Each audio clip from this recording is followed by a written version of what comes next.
Hayan mga kapatid, nandito na naman tayo about issue po sa mga kaso-kaso. Ano po? Ito marami akong iparirinig sa inyo about po sa mga kaso-kaso. Kasi sa issue ngayon, mga kaso-kaso na po ano. At yung mga post dyan na kung ano-ano. At yung dito po sa social media, pagmumura, pang-iinsulto ng kapwa. Mayroon po palang talagang serious na kaso. Ano po? Kaya mga kapatid, tayo po ay may iparirinig po ako dahil talaga pong napakagandang po itong mga nakita ko po about po sa mga kaso-kaso. Ano po?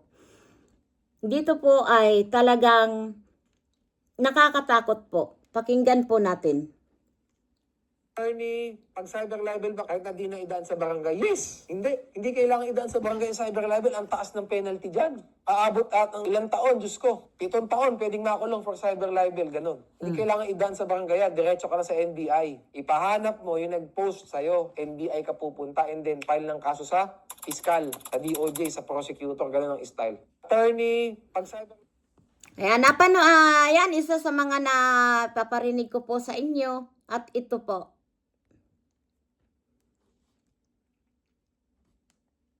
Sa ilalim ng Cybercrime Prevention Act, may cyber libel kung may publication o nailabas ito sa publiko, may malicious imputation, at may taong identifiable. Even deleted post, kung may screenshot, pwede pa rin itong ebidensya. Tandaan po natin, freedom of speech is not equal to freedom to defame. Iwas demanda. Isipin muna bago mag-post. Kung biktima ka ng cyber libel, may legal remedies ka rin. Follow for more legal tips. Kung ano yung binugbog ko nung Attorney, pag cyber libel ba kahit na di na idaan sa barangay? Yes! Hindi kailangan idaan sa barangay yung cyber libel. Ang taas ng penalty dyan. Aabot at ang ilang taon, Diyos ko. 7 taon, pwedeng makulong for cyber libel, ganun. Hindi kailangan idaan sa barangay. Diretso ka na sa NBI. Ipahanap mo yung nag-post sa'yo. NBI ka pupunta and then file ng kaso sa piskal, sa DOJ, sa prosecutor, ganun ang style. Attorney. Kaya alam nyo po mga kapatid, yung pagpo-post sa social media, hindi po yan basta-basta. Yung pagmumura po, may kaso din po. Dahil kahit po ito ay naitanong ko na po, yung tungkol po sa kaso na pagmumura, lalo nang may pagbabanta, mayroon pong kalalagyan. Kaya dito sa social media, wag po tayong magbibiro. Lalong-lalo na po kung tayo po mag-content na lang sa pagmumura. Kung siseryosohin po ng taong minumura nyo, may kalalagyan po kayo. Diba? Minura ka, ano ang ikakaso mo? Good day mga idol, this is Mr. Martus, nagbabalik para magbigay ng kaunting kaalaman at basic tips sa batas. Tara, let's go! Number 1, kapag minura ka, ang pinakakaraniwang kaso ay oral defamation. For example, sinabihan ka ng masasamang salita, binastos ka, may ibang nakarinig, at nakakasama ng dangal mo. Ano ang penalty? Aresto minor hanggang aresto mayor or 1 day to 6 months o multa.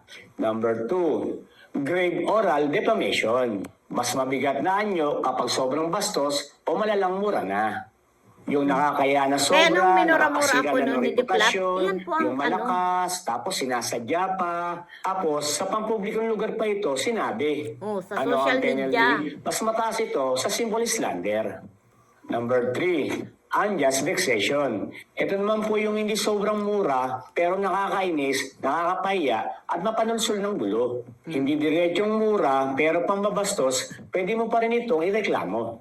Number 4, life threats. Ito naman po, pag may kasama na pong pagbabanta. Pagmumura at pananakit na sasampalin. Huwag Di ka ba? magpapakita sa akin, tatagayin kita. Kapag may banta na may kasamang intensyon, pasok po yan sa light threats. Sir Martus, ano po yung pinakamadaling ikaso? Ang pinakamadaling ikaso ay oral defamation. Ito po yung pinaka-safe at pinaka-simple na i-file kapag minura ka. Paki-comment naman mga idol kung taga saan ka at kung saan umabot ang video na to. Kaya alam niyo po mga kapatid, hindi madali ang mang-insulto ng tao dito sa social media. Lalo na po kung nagpo-post tayo. Hindi po basta-basta po kung gugustuhin natin, kung siseryosohin po natin ang magkaso. Sinasabi ko na nga po, ang mag-post sa social media, sa FB, mayroon na po na nakulong akong kakilala natin. Mga kapatid, hindi ganun kadali. Sa ngayon po ang batas sa atin, madali na pong ipinatupad. No? Dahil kung ikaw mag-post, lalong-lalo na po, kasama ang minor de edad, mayroon po talagang batas dyan. Napakadali po. Kaya kahit ano po, tayo ay galit na sa isang tao, asar na, huwag po natin gagawin. Maging mainahon tayo. Dahil kapag po, totoo na po ang kaso na darating sa inyo, mahirap po ang magsisi sa huli. No? Kaya alam niyo po mga kapatid, kung content lang, kung dito lang sa social media, iwasan po natin ang mang-insulto ng tao. Ano po? Lalong-lalo na po kung tayo po ay kusang nagbigay. Huwag natin isusumbat. Dahil ikaw po ang may kagustuhan. Pero sa ngayon po, kung nagpahama ka ng tao, nagpahiya ka ng tao, at talagang siseryosohin kayong kasuhan, mayroon po. At ipinagtanong na rin natin yan. At maraming mga attorney na nagsasabi ang pagmumura, lalo na po sa social media, may kaparusahan po yan. Huwag tayong magsasabi na, kalukuhan, magdemanda kayo. Pag siseryosohin po kayo ng tao, gaya po ng mga alam ko, hindi na lang po ako magsasabi kung sino sila. May kaparusahan po talaga. Ang isang bagay na ginawa natin na pang-iinsulto, pagmumura, lalo na po yung sasabihan kang tanga, bobo, at mayroon pang PI, naku po, nakakalungkot po. Nakakahiya po kung sakali pong mangyari. Para tayong natutuwa dahil maraming nagpapalakpak diyan sa baba pag tayo'y nagmumura, tumatawa, pero hindi nyo po alam ang kaparusahan. Kaya nga po, sabi ko, iparirinig ko sa inyo ang kaparusahan ng taong mga nagmumura. No?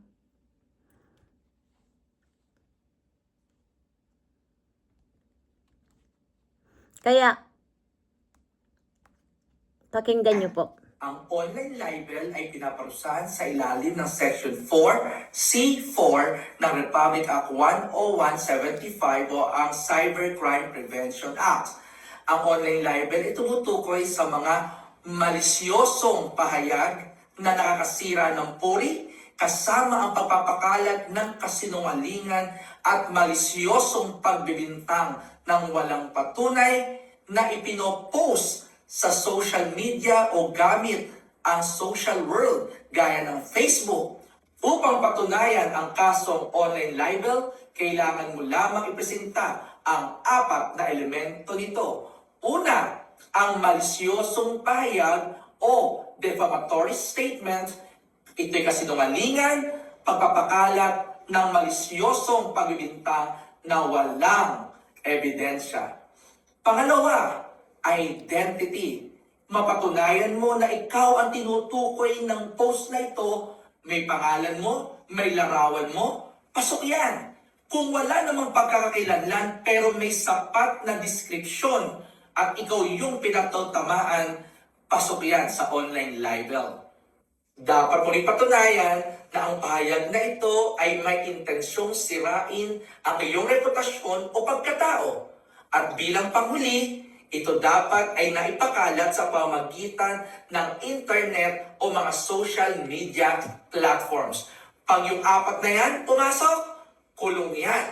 Sa ilalim nitong batas ng RA 10175, maaari siyang mahatulan hanggang 6 na taong pagkakakulong Alright, o sakit. multa na hindi bababa ng 40,000 pesos hanggang 1.5 million pesos. Mama mia. Kailangan mo itong i-file sa loob ng 1 taon mula nang makita mo o ma-discover mo ang nasabing post. Saan? Sa RTC kung saan ka nakatira. Ito ay ayon sa kasong Dicini versus Secretary of Justice.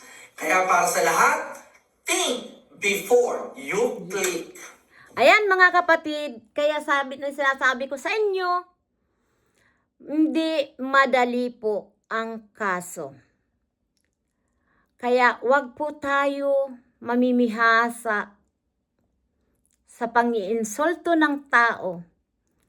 Paalala lang po ito sa inyo. Dahil hindi masama po ang magpaalala. Kung kinakailangan, iwasan ang pagmumura. Iwasan po. Dahil po, gaya ng sinabi ko po, may kaparusahan po yung pagmumura at pagbabanta. Di ba? Mura at babantaan kang sasaktan, may kaparusahan po yun. No? Paalala lang po dito sa social media, kailangan po natin maging aware sa mga ginagawa natin. Huwag tayong padalos-dalos sa mga emosyon na nangyayari sa atin. Kung galit tayo, huwag tayong mag-live. Kung nakikipag-rebuttal tayo, hanggang doon lang sa issue, walang halong pang-iinsulto at huwag magmumura. Yun lang po mga kapatid. Marami pong salamat at sana may matututunan po tayo. At sana sa salitang kaso ay may matuluyan po talaga. Para malaman natin na hindi sila nagbibiro. Kaya para sa akin, hindi pa naman hulihang lahat. Bakit hindi tayo magbago? Bakit hindi tayo mag-content o makipag-rebuttal na walang pang-iinsulto sa kapwa at pangmumura? Ano po? Dahil kung kayo rin man murahin o insultuhin, ay di ba masakit? Ay gaano pa naman yung minumura nyo, di ba?